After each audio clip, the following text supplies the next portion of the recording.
I came originally from Iowa. I grew up there. My father was a Presbyterian minister, went to public schools in Dubuque, and we probably had a fairly standard childhood in most respects. I was a very curious kid. I skipped as much school as I could, over 100 days, I think, every year up to 6th grade, so I could stay at home and read books. My parents were very indulgent. They knew how bad the schools were, and they figured I'd learn a lot more at home, which was probably true. Things changed in 8th grade when, for reasons that are beyond me, I was tracked in the non-college track and had to spend most of the year trying to build hammers on forges and doing mechanical drawing and other things that, as a reasonably sloppy left-handed person, I was no good at. The one course that I was good at was music, and I was given a chance to put on a musical for the entire school. And since my primary interest was science fiction, it was a science fiction musical in which Doctors Einstein, Feinstein, Dreistein were mixing up something potent on the table. I don't remember exactly what. I also was into model rocketry, and I had made a little rocket that I had nailed down that exploded nicely during rehearsal and made a loud bang, and that was the end of Act 1. During the actual rehearsal, when there were 500 people in the auditorium, part of the ceiling came down, and I was flunked out of school. This actually was very useful. It was a terrible school, and I was very happy not to go back. And I don't remember whether I was told never to come back or told I'd have to repeat that god-awful year. But one way or the other, I decided to go off to a prep school if they would let me in. They did on a scholarship, which meant that I got to make the beds and serve the meals to all the other students. And if you've ever been in one of those kind of prep school environments, this is where class consciousness comes from, and probably turned me into a lifelong left-wing radical. But it was very useful in that respect. I do think that the one thing I found I could do was I could do pretty well at school.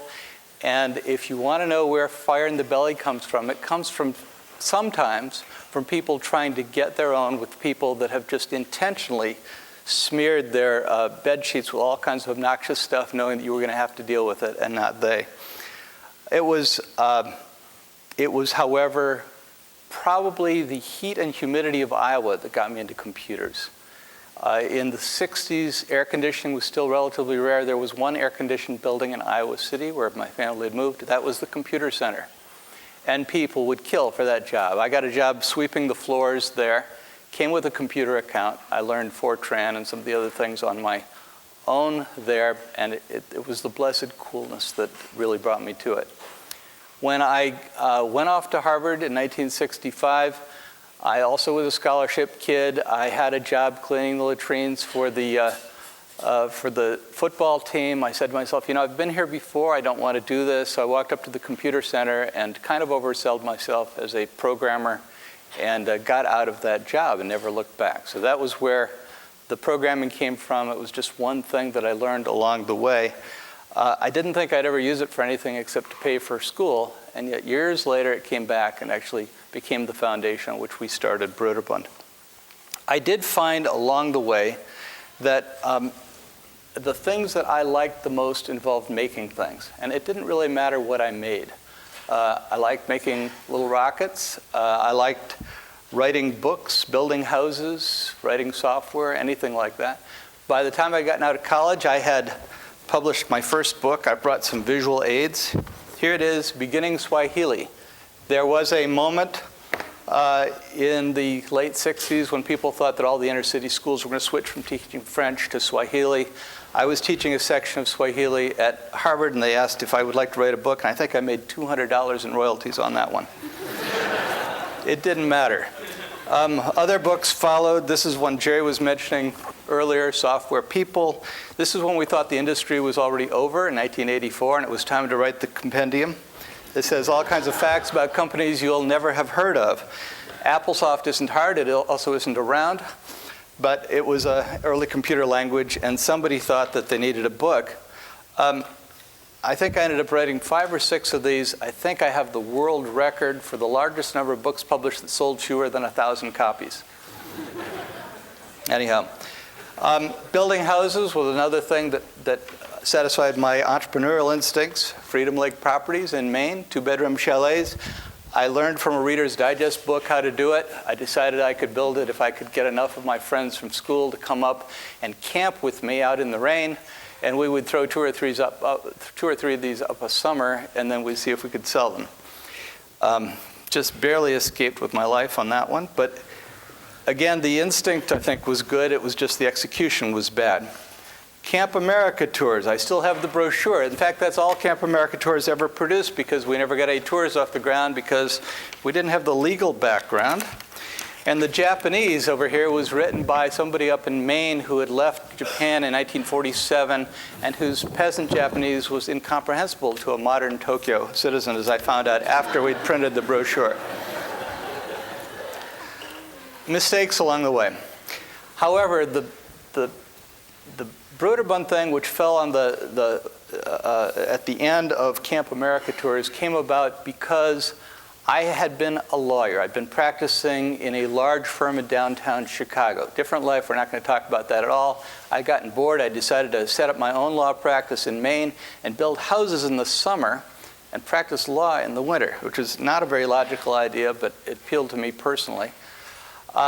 Small computers came out at the time, the first PCs. I think the first one was something we called a Trash 80 from Radio Shack for $400.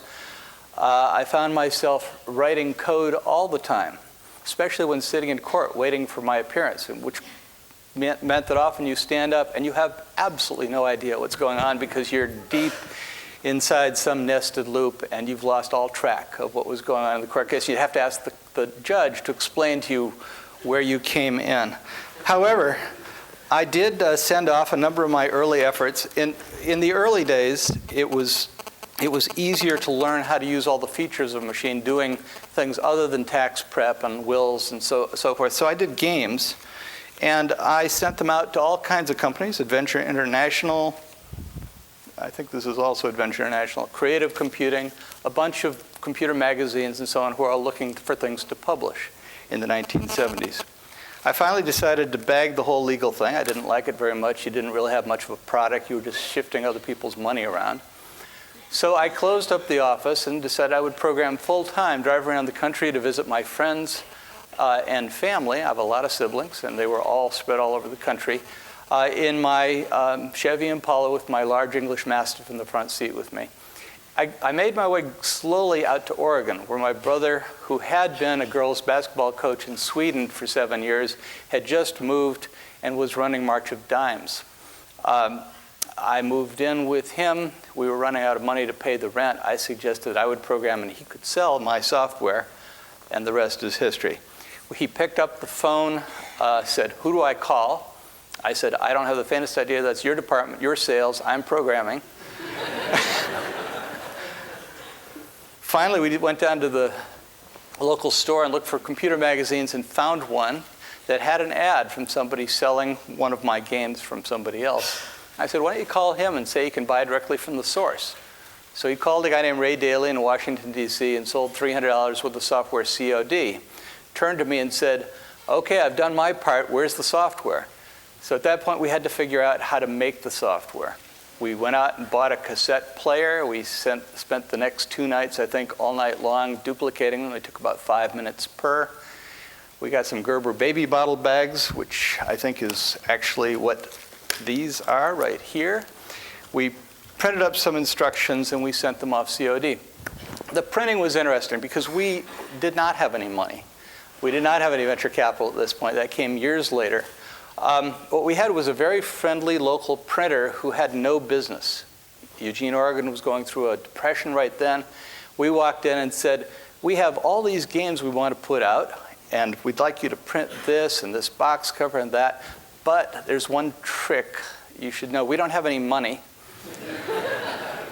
but we'll pay you when people pay us." And he laughed. He said, "You know, that's true of everybody up here, but nobody else has ever said that to me."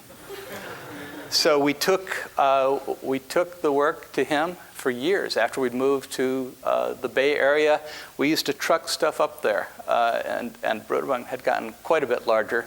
One day, I think in 1981 or 82, he came down with a station wagon full of stuff, and he said, "This is my goodbye gift. here's your printing work. I drove it down personally to say, this is ridiculous. Why are you sending stuff up to me? I'm an instant press. There's many places down here much cheaper and better than I am. And I know why you're doing it. I wish you would just stop it. I'm delighted to have helped you get started, but now go on and work with somebody else. So we did. I think that the main thing that got us going, though, was that sense that it was a shared adventure at this point. We were not trying to make money. We were engaged with a lot of people who were interested in this brand new hobby. Computers were incredibly exciting to a lot of people. And when we finally consumed the last of that $300 and had to make a second sale, we realized that we're going to have to come up with a better system than we had right then of looking for ads of people selling software in the magazine that we could find at the local store. So Gary's Swedish girls basketball team was on tour. They were in San Francisco. They sent him a ticket to come down to visit them. When he came down here, he stopped at every computer store he could find in the Bay Area, and he called me with sales. And suddenly we had $5,000 worth of sales. 6 weeks later, I got in my car, loaded up the trunk with software, and drove crisscross across the whole country for 6 weeks. Found all these hobbyists. Basically, typically what happens is you walked into a computer store back then. I know this was before you guys were born, but you walk in and there's nobody in them. They're completely empty. There's nobody in the shop. There's nobody working there. They're all in the back trying to figure out how to make the things work. There are computers sitting around in the front, and they all are sitting there with their screens on and a little caret next to the letter C or something like that. There's nothing playing on any of them. There's no software. So I would go around and load up something on every machine and make some noise, and somebody would come running out of the back, convinced that somebody was stealing their valuable hardware, and look around like a miracle had happened and immediately place an order. So I sold $15,000 worth of software like that. Distributors were just emerging. A lot of this is timing. It's happenstance, like I said. There was a guy named Bob Leff who started a company called SoftCell down in Los Angeles with his friend Dave Wagman. It became Maricel, and for a while was the largest distributor of software in the world. He saw one of the games that we imported. I didn't write it, but one that we brought over from Japan, and liked it so much he ordered 5,000 of them right before Christmas in our first year. And I laughed and said, there's no way we could afford 5,000 discs. And he said, I'm going to borrow the money from my grandmother and send it to you. And he did, and then he sold them all, and he ordered another 5,000 or 10,000, and suddenly we're hundreds of thousands of dollars in sales, and it grew from there. I think what happens after those early days, which are the most fun to talk about, the maturation process is infinitely harder. There is the VC dance, and back then, and maybe even now, the best thing you do is get a business up and going and have them find you instead of finding them. And we had never heard of them. They banged on our door for years, about a year and a half, before we said yes to somebody. We were doing very well, but we were nervous. We knew we were way over our head, and we took some money. I think our skill was working with creatives. This was a time when software was written by single individuals, not teams. They didn't cost tens of millions of dollars. And basically, whoever got to the phone first was the person who often got the chance to publish them. Individual programmers could make millions of dollars a year. I think in 1 year, in 1982, we counted sending royalties of over $1 million to 7 different people. Maybe it was 83. It was Choplifter, Dan Gorlin, Doug Smith for LoadRunner, a guy that was doing a payroll program, not a game, but sold very well, and several others about that time. I think what we found in common was there's the same kind of quixotic sense of wonderment and surprise that this was happening to them. One of the things that a lot of engineers like to do is hide Easter eggs in their products, typically pictures of themselves giving credit, saying, if you find this and my name isn't on the box, it was stolen from me, signed Corey Kozak or whatever. Some of them were actually more fun. I remember when Jordan Mechner came in with Karateka, which was his second submission to Broderbund. His first had been something called Death Bounce, which was very nicely programmed but completely useless as a game. And I wrote him a 9-page letter saying, if you could humanize this and put real characters in it, people might like it. And he went on to do Karateka and then Prince of Persia, which 18 years later is still selling. he said, I've got a 1 byte change I made in the code, and look, the whole thing plays upside down. Isn't that cool? And I said, I'd like that, if you don't mind. And he said, what are you going to do with it? This was in the era when software was sold on 5¼ floppy disks, and they were set up to write only on one side, but actually you could write on both sides if you had the right equipment or cut a notch on them, but it's just they weren't verified. So I said, I'm going to put the upside down version on the back side, just so customer service, when people call and say, hey, I've got this game from you and it's playing upside down, can say, you dummy, turn the disk over, it'll run fine.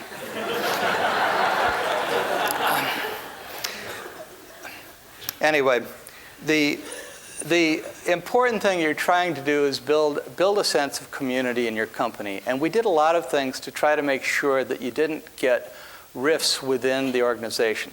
We built our own product physically at the company, and we had a lot of people from Vietnam and Mexico and so on who came and did these. Were essentially minimum wage jobs. And we had a rule from the beginning that everybody had to work shifts on the assembly line. It didn't matter whether you were the CEO or anybody else. You went, and once a year you spent a day on the assembly line.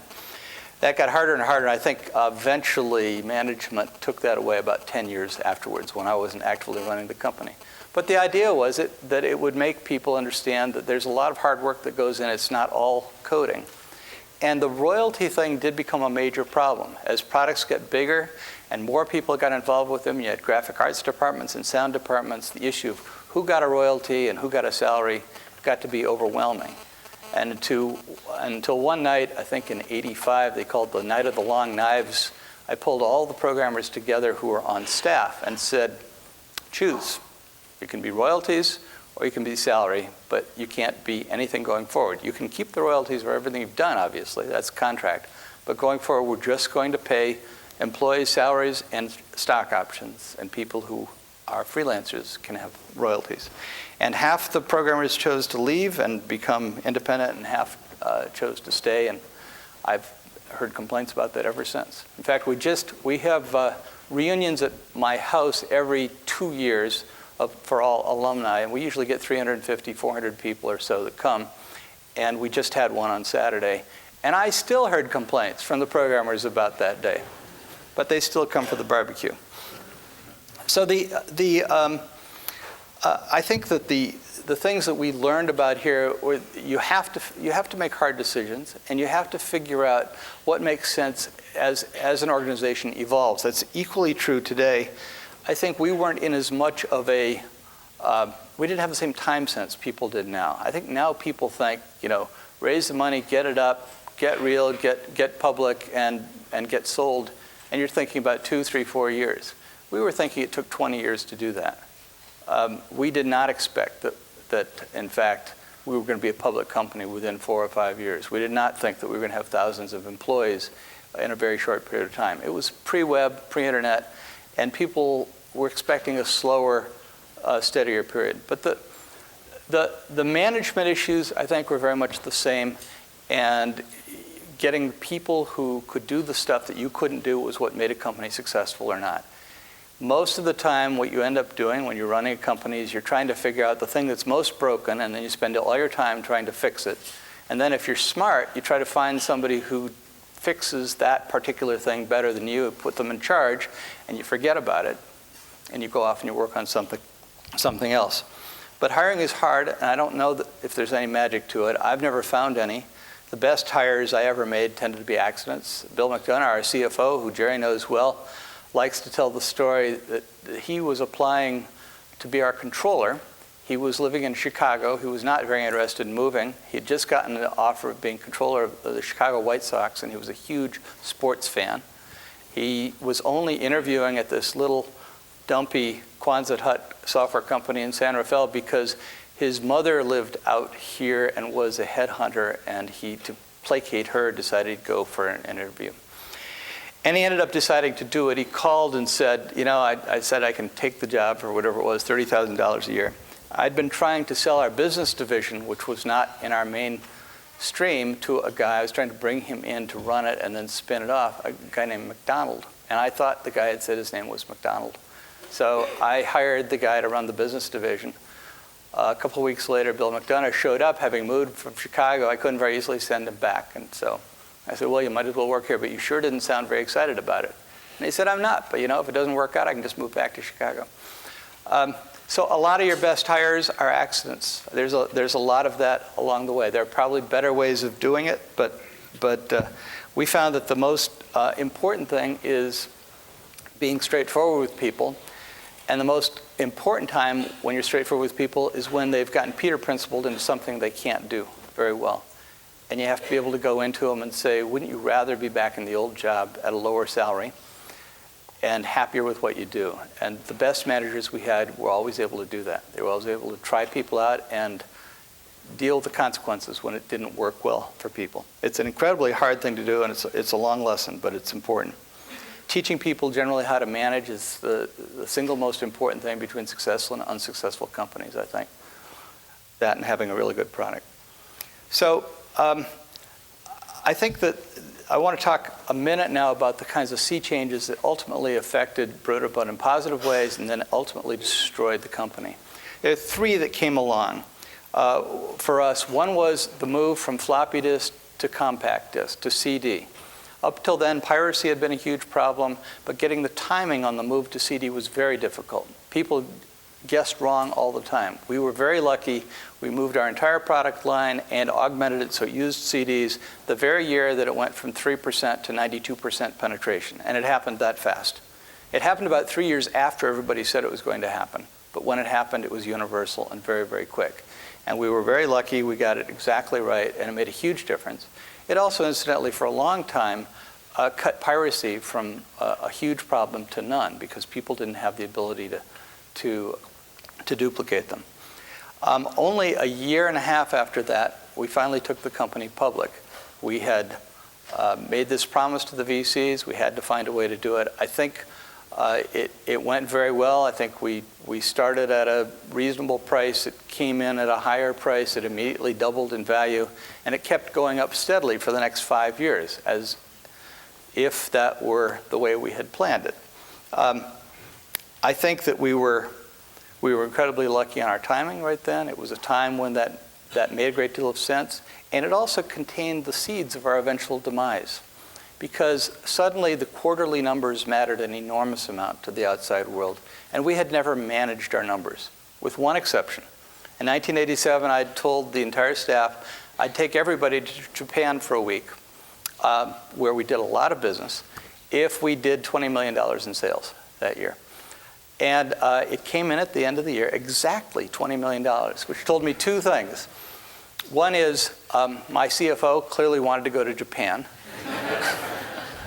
And two, he could have delivered almost any number that we'd wanted. And I asked him later, I said, how close were we? He said, honestly, we made it. I did front-end load one account. I got them to buy a little more than they were going to buy because we were that close. He said, but I wouldn't have done it otherwise. But the truth is, when you start managing to quarterly results, the temptation to do that becomes overwhelming. It also has other unintended consequences. If you have a huge hit, we had a game called Myst, which sold a couple $100 million. Unfortunately, the sequel wasn't ready the next year. That means that you have, since games don't last that long in the market, you have a couple $100 million shortfall in terms of expectations that you have to make up in other ways. And so you get a volatility that, in fact, is very, very difficult in a public company unless you have a really broad base. Alberto Vitali, the CEO of Random House, once told me, our dirty little secret is that we publish 1,400 books a year, and we make all of our profit on 2. I said, always the same 2? He said, no, different 2 every year, but we make all our profit on 2. So I asked him what the previous years had been. And one was, I think, Oprah Winfrey's cook had done a cookbook, and one was some book written by the Pope. And that was their profit for the year. He said the bestsellers, the Robert Ludlums and so forth, you don't make any money on because you have to fight so fiercely to compete to publish them. But you do usually have 2 products. Well, we didn't have 1,400 products a year. We did have 50 or 60. But all of our profit typically came from 2. And what happened as we got public is it got harder and harder to innovate. It got easier and easier to do more of the same, to try to put more marketing pressure behind the bestsellers. And we did have some bestsellers. We had a number of products that sold hundreds of millions of dollars worth. That puts them up with the biggest movies ever put out. Print shop was a $100 million a year business for years. Carmen Sandiego, about $60 million a year. The Family Tree Maker, family genealogy programs was a $40 million business a year. The 3D Home Architect was about a $15 million business a year. Mist in its first year did, I think, $180 million in sales. And that's net sales, not gross sales. So they're very big numbers. They're huge numbers. But it also means you're inherently incredibly volatile. And in the long run, that makes you vulnerable. What also happens is that because you need to make certain numbers, you're less oriented toward risk. You're more oriented toward taking your dollars and trying to do sequels, follow-ons, things that you know you can sell in. Shelf space is getting harder to get to. And then, of course, the third thing that comes along that changes everything is the internet. The internet, incidentally, is having the same effect on newspapers, on television, on radio, on every other media. It just took a little longer. But the first thing that it really affected was software, especially consumer software, because suddenly it's a much more wide open market. It's much easier for people to find inexpensive alternatives. It is much easier for people to do their own distribution. Retail becomes less important. It had an impact all across the board, but most importantly, it changed how you spent your time. If you figured out how much time you spent using standalone software versus doing stuff on the internet, browsing, surfing, whatever, you saw in about a 3-year period from 94 to 97, you saw a dramatic switch. Not quite as dramatic as the CD from floppy one, but a very similar switch. People's behaviors were changing.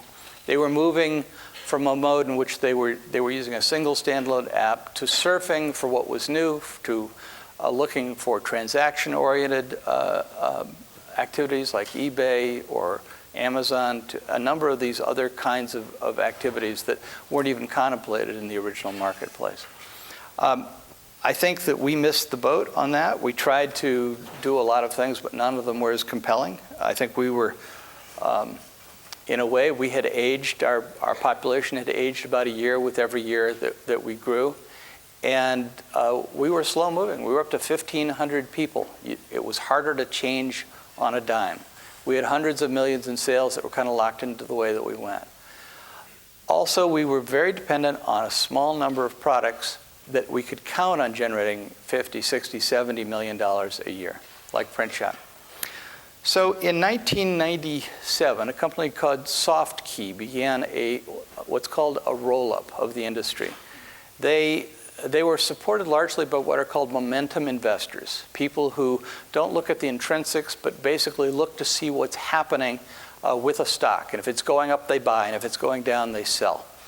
SoftKey played to that very well. They would show steady growth for 3 or 4 quarters. Then they would buy 3, 4, 5 companies and wash out hundreds of millions of dollars in losses all in that time, throwing out goodwill and everything else, but also resetting the bar, and then they'd go on a steady growth again. They picked off over 100 companies in the software industry doing this game. They were good at it, and when they rolled them up, basically they let people go, and they just milked the products that were there as long as they could. We thought we were immune. We had a couple $100 million in the bank. We thought we were safe. And they came up with a simple strategy. They realized how important Print Shop was to our sales.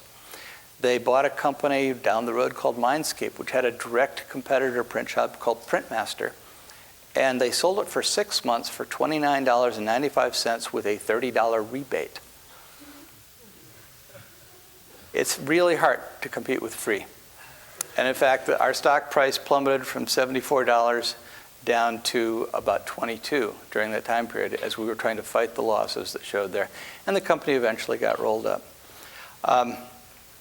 That's a death of innovation in the industry, and it never did bounce back from that. It meant that 1,500 employees within a year and a half were gone. The offices are still there. They're still full of computers. They've been sitting there for 10 years waiting for somebody to come in and do something with it, and I don't expect that they ever will. So that's a story of the growth, the life, and the death of one company. It was probably inevitable. Things do change. Most of my senior management, 5 years after we went public, had retired. Some and still in their 30s. They had, in many cases, tens of millions of dollars in their pocket. They wanted to go scuba diving. They wanted to take some time off. It was very hard work, and they deserved the time. But it meant we had a young, new, inexperienced staff in the middle of probably the worst crisis in our life. So what happened afterwards? Since I have about 4 minutes to go. Actually, it wasn't bad. A lot of the things that got me involved in making software in the first place are still there. It's still fun to make things. I still enjoy them. Here's the last of the show and tell. These are the things that we made for a while, some of which you may not recognize, most of which probably started before you were born. But in fact, you can go on making things, and I have gone on. In fact, a few years ago, the New York Times had a front page section on our home in Aspen, which is a home that we built using some of those skills we learned and copied a lot from MIST and some other sources. It's full of catacombs and secret passages, room of doom behind the waterfall you can get to by swimming underwater through a tunnel and so on. So far, nobody has died. But I think the important thing is you have to keep the qualities that make life worthwhile for you anyway. It is true that I spend a lot of time now doing boards and serving on boards. I get asked to join media companies because, having been destroyed by the internet, they all want to know how they're going to not be destroyed by the internet. So I'm chairman of Public Radio International. I've joined the board of BELO in Dallas, which is a newspaper and television station company. And they all have the same fear. Here comes the internet, and we're not ready. And I say, I don't know what to do, but I'll be happy to talk with you about it. So we do that. The other one that I enjoy is I really enjoy Move On PAC. Move On is an organization a lot of you have heard of that my friends Wes Boyd and Joan Blades started here. It's a small d democracy. It uses the software and the internet in ways to galvanize the public. I've used some of those to get involved in other things, including that crazy Albanian enterprise fund, which is VC in an underdeveloped country, and it's worked very well. The country is very young. The people we give money to are 24, 25 years old. It's generated huge profits, all of which go back into a nonprofit organization for the benefit of Albanians. Probably scholarships to send them to college. We don't know yet. We're actually having a meeting in October since we've started realizing the proceeds now. We got a $30 million startup from the United States government. We sold a bank that we owned 100% of last year for $200 million. We have a bunch of other investments that are just starting to come in. We've got essentially the Gates Foundation of Eastern Europe. We haven't quite figured out what to do with it yet, but I'm sure there are all kinds of people that are going to be willing to help us figure out how to spend that money. So anyhow, thank you all. That's a very quick, non-technical overview, but I hope that.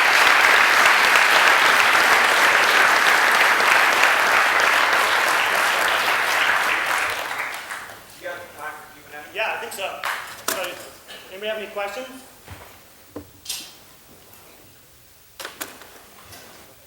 Yeah. What's it like with your family when things weren't going so well?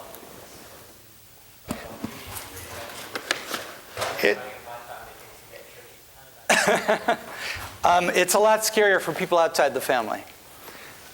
We like to yell and scream. I don't know if your family does that. Some people don't. We like to yell and scream a lot, and we usually would shut the door, but then we'd go outside and we'd find people hovering outside, wondering if the company had collapsed, and we'd be going, so what's the matter? We were just doing some strategic planning in there. And it's done. We get along very well. We had our differences all the time. We have very different styles, and we had a lot of disagreements, but I think it was an enormously rich experience working with my sibs, and I don't regret a day of it. So every family is different. You know your siblings better than I do, so you got to figure out whether it works for you. So, anything else? Yeah. So I think a lot of us know about myths and how people. Have you got a story about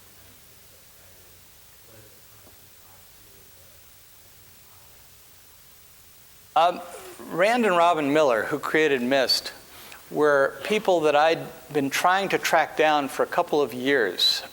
They had been published by Activision, and they'd had a product called Manhole and another one called Cosmic Osmo. They were HyperCard stacks on the Mac, if you know what those are. They didn't show much programming expertise, but they showed great whimsy and creativity, and I couldn't find them to save my life, and calling Activision wasn't going to help because they were not going to let me know.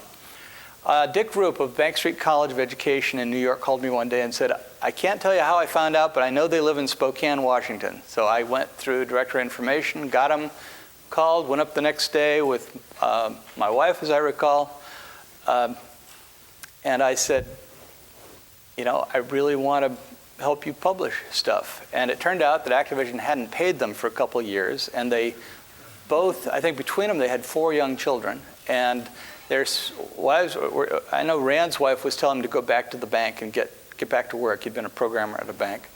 And Robin was starting to do freelance gigs. So we got them going on something, I think it was called Spelunks, and they were working on another one called Bowling Ball Physics. They wanted to do educational software. And by the way, they had this game that they'd been trying out on paper and pencil in their church group called Mist. And we had an entertainment division. I didn't actually see it or get involved with it. And the entertainment group didn't like it. They didn't like what they saw, and they wouldn't put up any money for it.